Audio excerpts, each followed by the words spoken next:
হয়েছেন অনেকে। দক্ষিণাঞ্চলের মানুষের ঘরে ফেরার খবর জানাতে রাজধানীর সদরঘাট লঞ্চ টার্মিনাল থেকে যুক্ত হচ্ছেন সানি মৃধা। সানি, লঞ্চ ঘাটে ভিড় কেমন দেখছেন জানতে চাই, আর ভাড়ার বিষয়ে যাত্রীদের কোনো অভিযোগ রয়েছে কিনা?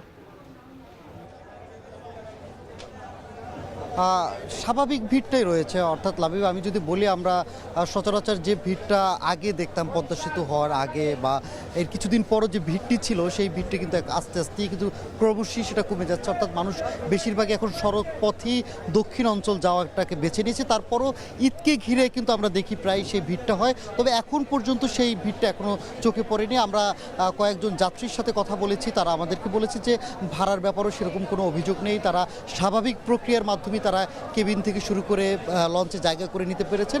একই সাথে দক্ষিণ অঞ্চল থেকে শুরু করে যারা ভোলা বা চাঁদপুর, যারা বেশিরভাগই নৌপথে যেতে স্বাচ্ছন্দ্য বোধ করেন, তাদের জন্য কিন্তু এবার দুইটি আলাদা রুটও করা হয়েছে। অর্থাৎ বসিলা থেকে একটি লঞ্চ ছাড়া হবে, সেখানে যারা ভোলা যায় সেখান থেকে তারা উঠতে পারবে। একই সাথে শিমুলিয়া লঞ্চঘাট অর্থাৎ রূপগঞ্জ থেকেও কিন্তু আলাদাভাবে এবারই প্রথম কিন্তু সেখান থেকেও লঞ্চ ছাড়া হবে। এর বাইরে কিন্তু সদরঘাট থেকে যাবে। তবে আজকে কেবলমাত্র দুটি লঞ্চ বরিশালের উদ্দেশ্যে ছাড়া হবে। এর আগে সকাল থেকে কিন্তু আমরা এখান থেকে এসে শুনতে পেরেছি যে সকাল থেকে ভোলা চাঁদপুর রুটে বেশ কয়েকটি লঞ্চ চলে গেছে। তবে এখন পর্যন্ত উপচে পড়া যে ভিড়টি আমরা লক্ষ্য করতে পারি, সেটা উপস্থিতি বেশ কম রয়েছে। তো লাবিবা, সদরঘাট থেকে যাত্রীদের সবশেষ তথ্য এই ছিল আমার কাছে।